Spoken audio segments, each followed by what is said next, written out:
नमस्कार साथियों, राम राम शबन है। और भाई आजकल है ना एक मुद्दा चला हुआ है 18-21 का। कहीं भी जाओ पत्रकार पकड़ते ही सबसे पहला ये सवाल दाग देते हैं।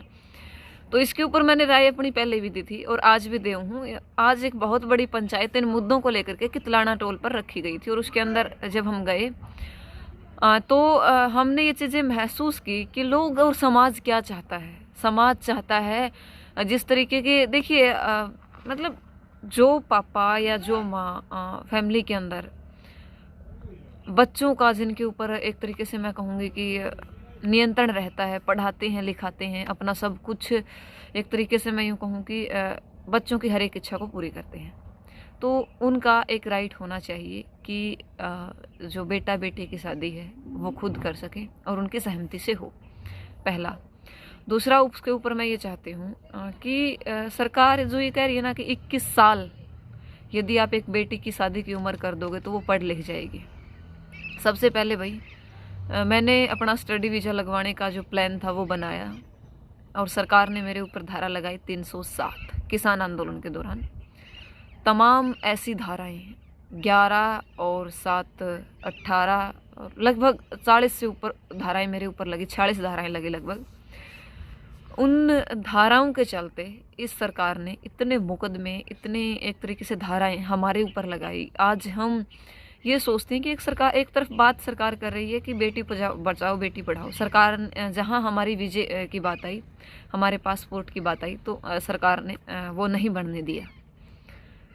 बेटियां पढ़ेगी यदि शादी की उम्र 21 कर दोगे। भाई एक बात कहना चाहूँगी सरकार से कि बेटियों की शादी की उम्र 40, 45, 50, 60 साल कर दो।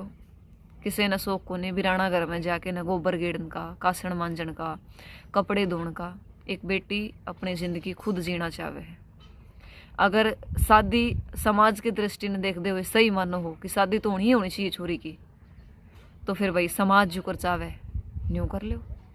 और के इन तरीके से सोच के देखो एक बार कि जो कानून तुम बनाने जा रहे हो उसके पीछे की बातें क्या हैं। बहुत सारी शादियाँ जब मतलब कानूनी रूप से होती है, कानून उनको शरण देता है और शरण इस तरीके से देता है, एक बार मैं आपको कहूँ कि शरण भी इस तरीके से देता है बिना माता पिता के बेटा बेटी की शादी हो सकती है। यानी कि सीधे सीधे वो माता पिता से वो हक छीन रहा है जो हक एक माता पिता के मैं कहूँगी बेटा जब घर में आता है या फिर माँ की कोख में जब बेटा पड़ता है तब से लेकर के माँ ने जो सपने, पापा ने जो सपने सजाए थे उनको चकनाचूर करता है। तो कानूनी ठीक थी, 18 साल सब कुछ अच्छा चल रहा था।